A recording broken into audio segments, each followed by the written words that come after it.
we see that the new heroin operation being run through these Chinese restaurants, and the distribution company, it's up and running with Marvin overseeing.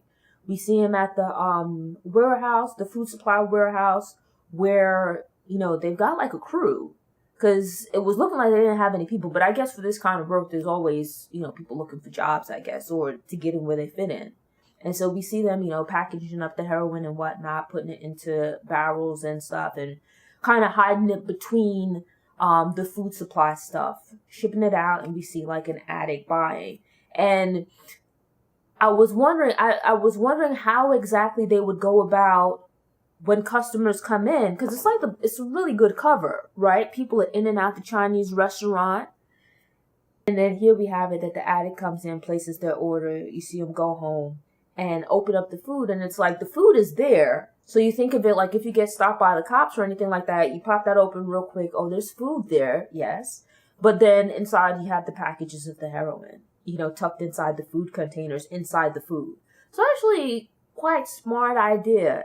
And now that it's up and running, it's going to be interesting to see where things go from there. Now the question I would have is, somebody comes in and they're like curious, oh, what's the special sauce? Can I have some? Like, do you then give them the special sauce? Or is it like, now you got to actually have a special sauce for people that don't know and just curious?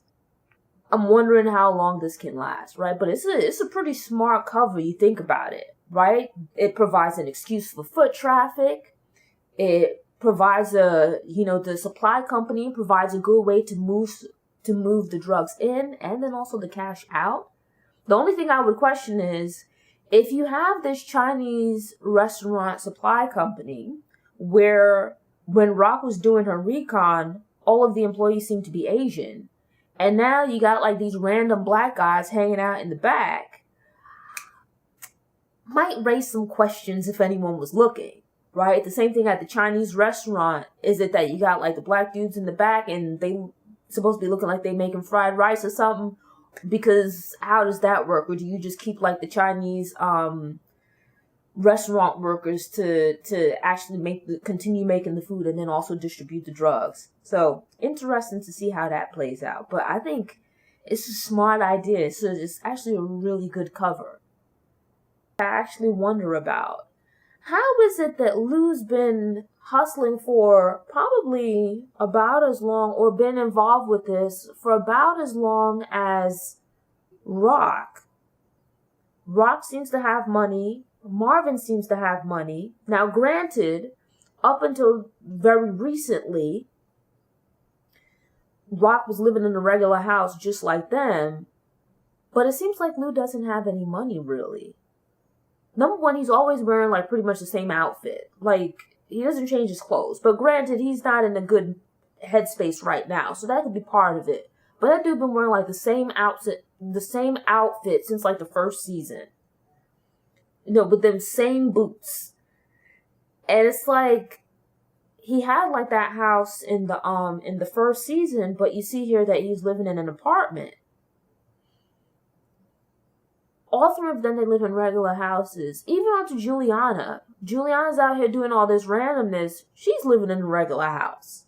So it's like, I don't know, man. Because it's like, I'm from Brooklyn, but my grandfather and quite a number of my mom's siblings, they live out there in Queens. I have a lot of family out there in Queens. Now, granted, they live like mostly in like Queens Village area. I lived in Jamaica and in Jamaica Estates.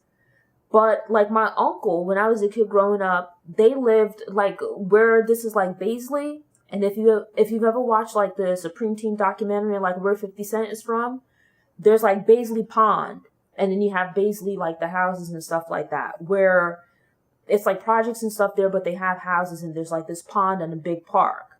Well, there's a pond in this big park. And my uncle, when I was a kid, lived like right there at the corner. Like the pond is right there, and my uncle and his family lived in a house right there. These are all like regular people with like regular jobs. None of them were involved in selling drugs. Like my uncle was a car mechanic. My other uncle was a carpenter. My grandfather was a carpenter. They lived over in Queens Village, but it's kind of like similar thing, right? Just not as hectic as South Jamaica was. Now, when my uncle and them used to live over there, that was like in the early 90s, around the time that this show is taking place. But they were regular people living in those houses. They had regular jobs. They weren't selling drugs, and they weren't like doctors or lawyers or anything like that. Like just regular blue-collar people. If they can have regular jobs and afford to live in these houses, how are you out here and you got people shooting at you, you shooting at people, you got all this drama in your life and whatnot, because this is how you make your living, this is how you support yourself, and then you living in a regular house that you could get with a regular job. It doesn't really make sense. Why is it that Lou doesn't have money? If you think of it last season when, Crackhead Crown sold off the mixing board and Lou, and then I think, what was it, when those guys came to press Lou, like the one with the bad fake Jamaican accent came to press Lou, and it was like, what was it, $50,000 or something like that he needed, and he had to go and steal it? You don't have that kind of money? I can see a regular person not being able at a moment's notice to put their hands on $30,000. But if you're out here doing all of this, I would think you should have, maybe not like sitting in your house, but you should have access to that kind of money. Otherwise, why are you doing all of this? You live in a regular house. Like, I knew people when I was like a kid that had like Acura Legends and stuff. That was like the car at the time. And then like Camrys became hot and stuff. But like in New York, Acura Legends was a thing in the early 90s. But I knew like regular people that had them. And it's like I knew regular people that lived in the same type of houses that RAQ and them live in. They don't have anything in their house that's like, they don't have like, I don't know how expensive furniture would be, but like, $80,000 couches or anything like that, where it would look like, okay, well, I see where your money is going. RAQ just got this house. Why y'all don't have more money? What are you doing? RAQ wears like expensive clothes, and every time you turn around, Marvin used to have a new car. But it's like, something's not adding up with the money here, especially with Lou. Because it's like, Lou seems to be the poorest of the siblings. I'm curious to know what exactly is going on there. Why doesn't he have more money? Because if his house burned down since the first season, okay, fine, let's say he invested into the record label. But it's like, I would think you should be able to do that, and you should have been able to get another house. Or maybe it's a matter of just not wanting it. But, I don't know, it seems like there's something fishy going on with the money here. I don't know. Even on to Unique. Unique was making all this money. Granted, in the first season, he had that, I think it was probably like a co-op or a condo or whatever up in Harlem. Fair enough.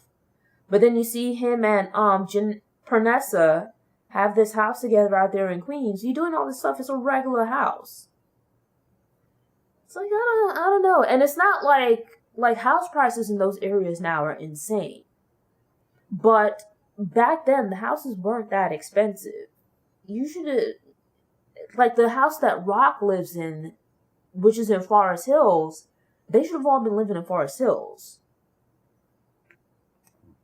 Curious.